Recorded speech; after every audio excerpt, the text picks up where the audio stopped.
नमस्कार, आप देख रहे हैं मनी 9। मैं हूं संदीप ग्रोवर और इस खास चर्चा में आपका बहुत बहुत स्वागत है। खास चर्चा है टेक्सटाइल सेक्टर को लेकर और इस चर्चा में मेरे साथ एक खास मेहमान जुड़ चुके हैं। मेरे साथ Lakshmi Shri investment and securities के head of research Anshul Jain ji कार्यक्रम में जुड़ चुके हैं। बहुत स्वागत है सर आपका। धन्यवाद सर। तो मनी 9 पर आप स्पेशली चलकर आए हैं आज, तो उसके लिए आपका विशेष रूप से धन्यवाद सर। हम फोकस कर रहे हैं टेक्सटाइल सेक्टर को लेकर, वो इसलिए क्योंकि बांग्लादेश पर अमेरिकी टैरिफ लगने और अस्थिरता का फायदा भारतीय कंपनियों को मिल रहा है। जी हाँ, भारतीय टेक्सटाइल कंपनियों को मिल रहा है। दुनिया भर के ब्रांड्स भारतीय बाजारों को तरजीह दे रहे हैं। 2024-25 में देश का कपड़ा एक्सपोर्ट करीब 12.25% बढ़कर 1,36,000 करोड़ पर पहुंच गया, जो कोविड के बाद के साल को छोड़ दें तो दशक की सबसे बड़ी ग्रोथ है। दुनिया के बड़े टेक्सटाइल ब्रांड भारत का रुख कर रहे हैं।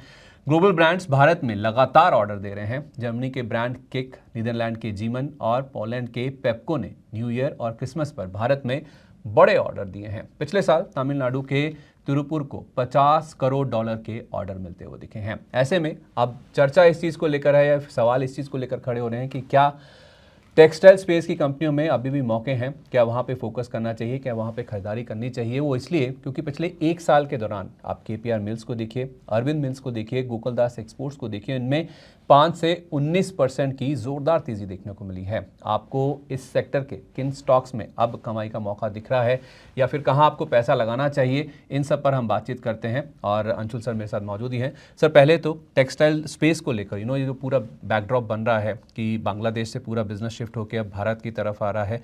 इंडिया ने भी कुछ कदम उठाए हैं। बांग्लादेश से जो भारत में एक्सपोर्ट होता था लैंड पोर्ट्स के जरिए, आपने खबर देखी होगी, उसको भी बंद किया गया। उससे भी माना जा रहा है कि करीब $700 मिलियन के आसपास का बांग्लादेश के ऊपर इम्पैक्ट देखने को मिला है। तो ये जो पूरा सेटअप बन रहा है जिससे भारतीय कंपनियों को फ़ायदा हो रहा है, आपको लग रहा है सर कि टेक्सटाइल के लिए अच्छे दिन लौट रहे हैं, दोबारा पिकअप कर रहा है ये सेक्टर? बिल्कुल सर। टेक्सटाइल के अगर आप नंबर भी पढ़ें तो सेल्स भी इंक्रीज़ हो रही है और एक्सपोर्ट भी इंक्रीज़ हो रहा है। और हम लगभग 8-9 महीने से डिस्कस करते आ रहे हैं कि ये ट्रेंड पकड़ रहा है।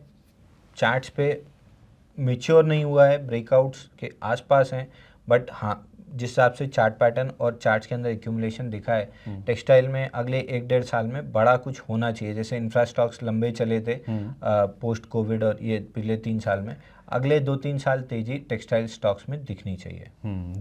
जैसे मैं मेंशन कर भी रहा था कि आप केपीआर मिल्स को देखिए, इसमें तो बहुत बड़ी तेज़ी हमने बनती हुई देखी। अरविंद मिल्स देखिए, गोकुलदास एक्सपोर्ट्स देखिए, इनमें 5 से 19% तक की ज़ोरदार तेज़ी देखने को मिली है। सर, आपको क्या लगता है सर, इस सेक्टर में अगर किसी को रहना ही है तो पहली बात तो क्या व्यू होना चाहिए, ड्यूरेशन क्या होना चाहिए, शॉर्ट टर्म, मीडियम टर्म या लॉन्ग टर्म, और उसके बाद फिर किन स्टॉक्स को आप आइडेंटिफाई करेंगे इस ड्यूरेशन के हिसाब से? देखिए, ड्यूरेशन कम से कम आप 1.5 साल का पकड़ के चलिए। अगर आप ट्रेडिंग पिक्स ढूंढ रहे हैं कि हफ्ता 2 हफ्ता 3 हफ्ते में पैसा बनेगा, तो अभी ये स्टॉक्स एक्यूमुलेशन फेज में हैं, आपको बहुत अच्छी ट्रेडिंग मूव्स नहीं देंगे। ब्रेकआउट बनने के बाद ट्रेडर्स का इंटरेस्ट आ जाएगा और आना भी चाहिए, बट अभी फिलहाल इन्वेस्टर्स को एक्यूमुलेट करने के लिए बहुत अच्छा मौका है। केपीआर मिल आपने एक नाम लिया, केपीआर मिल में कप एंडल पैटर्न का ब्रेकआउट है 1135 पे। इस स्टॉक में भी आराम से आपको पहला टारगेट, ये तो बल्कि आपके लाइव शो में ही हमने पकड़ा था जब ये 1100 का ब्रेकआउट दे रहा था, उसी हफ्ते में 1389 तक गया था। अब ये 7वां हफ्ता है जहाँ इनसाइड बार है। मोस्ट लाइकली 1142 1145 निकलता है तो केपीआर मिल में वापस से 16 1650 तक की अपसाइड मिल सकती है। तो केपीआर मिल बहुत अच्छा लग रहा है। अरविंद, इसमें भी एक्यूमुलेशन काफ़ी अच्छा है। बॉक्स बना हुआ है, नीचे 305, ऊपर 420, तो मिड ऑफ द बॉक्स है। अगर लोअर एंड पे मिल जाए तो एक्यूमुलेट कर लीजिए, या अपर एंड पे ब्रेकआउट मिल जाए तो एक्यूमुलेट कर सकते हैं। इसी का एक भाई अरविंद फैशन, इसमें आप आउटराइट बाइंग कर सकते हैं। फ्लैग एक्शन का ब्रेकआउट था लास्ट वीक, यहीं पे अगर 378 के आसपास खरीदते हैं तो 589 का टारगेट पहला मिलना चाहिए। टारगेट 1.5 साल में इसके बियॉन्ड भी मिलेगा, बट फिलहाल लेफ्ट साइड में ये पहला रेजिस्टेंस है। और एक आलोक इंडस्ट्री, आपको पता ही है कि मैं लंबे समय से रिकमेंड कर रहा हूँ। नीचे से पहला ट्रैक्शन अच्छा बना है, टारगेट भी कंप्लीट किया है 21.28 का। इस पुल बैक के बाद अब 21.28 निकाल के 24.56 तक जा सकता है। तो ये 2-3-4 स्टॉक्स हैं जिनको देखा जा सकता है। अच्छा, 2 एक स्टॉक और हैं मैं आपसे डिस्कस करना चाहता हूँ। एक है एबी फैशन, जिसमें हाल फिलहाल डीमर्जर हुआ था। आई थिंक आप पहले भी लाइव शोज़ में भी आपसे बातचीत हुई है। अब हुआ क्या है कि आदित्य बिरला लाइफस्टाइल की भी लिस्टिंग हो गई है, तो ये सोमवार को ही हुआ और उसके बाद अब ये जो स्टॉक है आदित्य बिरला फैशन, जो कि लेफ्ट ओवर बिजनेस है इनका, उस स्टॉक के बारे में बताइए, क्योंकि सवाल बहुत ज़्यादा आते हैं। 70-75 के आसपास ये पहुंच गया। आई थिंक जब एडजस्टमेंट हुआ था तो 90 के आसपास था। एक तो ये स्टॉक बताइएगा, दूसरा फिलाटेक्स इंडिया, और तीसरा नाम है एक पुरानी कंपनी, सर पुराने दिन याद आ गई, हिम्मत सिंह का सीडे करके। कोई काफ़ी सारे लोग इसको सीड या फिर एग्री कंपनी समझते हैं, ये टेक्सटाइल स्पेस की कंपनी है। इन तीनों स्टॉक्स में अगर कोई 1-2-3 अगर आप करना चाहें।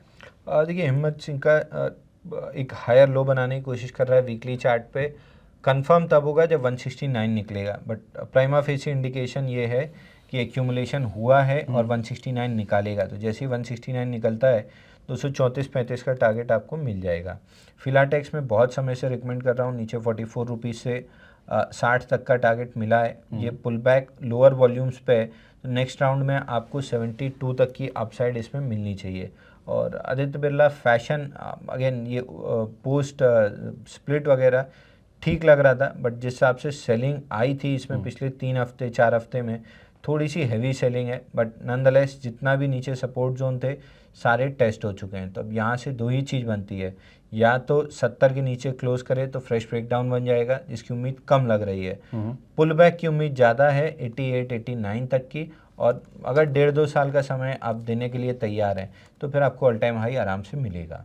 ओके, तो आपने एक आलोक इंडस्ट्रीज़ बोला, एक आपने हिम्मत सिंह का सीडे बोला, और तीसरा नाम एक और आपने बोला था? आदित्य बिरला फैशन है, अरविंद लिमिटेड है, अरविंद फैशन है।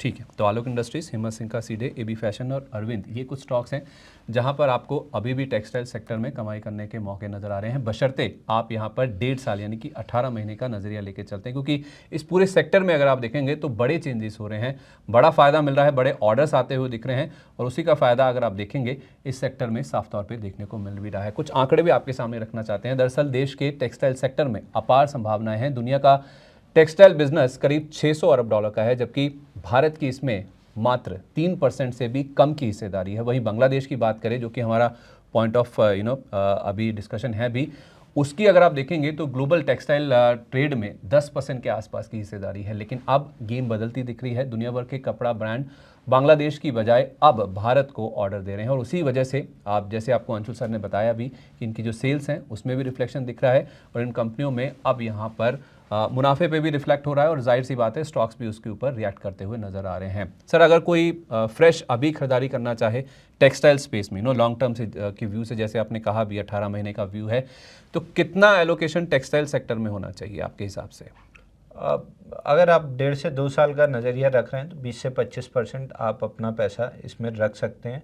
75% में फिर आपको मेटल, आईटी और ऑटोज़ रखना चाहिए। बट हाँ, पोर्टफोलियो पे अल्फा जनरेट करना है तो फिर ये स्टॉक्स आपके पोर्टफोलियो में 20-25% के अनुपात में रहेंगे। इनके बड़े रिटर्न्स ओवरऑल आपके पोर्टफोलियो को अच्छा एक हैंडसम रिटर्न दिला देगा। तो अभी इनमें आउटराइट बाय कर सकते हैं या फिर थोड़ा एक्यूमुलेट, थोड़ा वेट करें गिरावट का? आउटराइट बाइंग केवल अरविंद फैशन में दिख रही है, जहाँ फ्लैग का ब्रेकआउट है। बाकी स्टॉक्स में भी एक्यूमुलेशन चल रहा है, तो धीरे धीरे थोड़ा थोड़ा लेते जाए। ठीक है, तो आप कह रहे हैं कि अगर बेस्ट ऑफ द लॉट या फिर पिक ऑफ द सेक्टर अगर देखें तो वो एबी फैशन नज़र आ रहा है, अरविंद फैशन नज़र आ रहा है। बाकी एबी फैशन, आलोक इंडस्ट्रीज़ और हिम्मत सिंह का सीडे, इनमें भी अच्छे पैटर्न्स डेवलप हो रहे हैं, तो यहाँ पे भी आप खरीदारी कर सकते हैं। ध्यान रहे, जो इस चर्चा का निष्कर्ष निकल के आया वो यही है कि आपको कम से कम 1.5 से 2 साल का नज़रिया रखना चाहिए, और अगर आपको एलोकेशन करना है टेक्सटाइल सेक्टर में तो 20 से 25% से ज़्यादा पैसा आपका इस सेक्टर में नहीं होना चाहिए, अगर आप 1.5 से 2 साल का पोर्टफोलियो बना के चल रहे हैं। बाकी आईटी, ऑटो, मेटल, लगातार कई बार लाइव शोज़ पे भी अंशुल सर से हमारी बातचीत होती है, वहाँ पर आप चाहें तो बाकी पैसा अपना एलोकेट कर सकते हैं, लेकिन टेक्सटाइल में 20 से 25% आप पैसा लगाइए।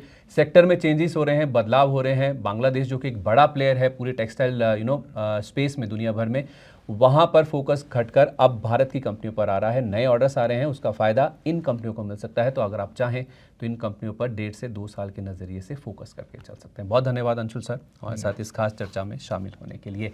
तो टेक्सटाइल से जुड़ी हुई हमारी इस खास चर्चा में आपका भी जुड़ने के लिए बहुत बहुत धन्यवाद। ऐसे ही आपकी काम की खबरें, स्टॉक मार्केट से जुड़ी हुई, आपकी जेब से जुड़ी हुई, बिजनेस जगत से जुड़ी हुई ताज़ा तरीन खबरों को देखने के लिए आप बने रहिए मनी 9 के साथ। नमस्कार।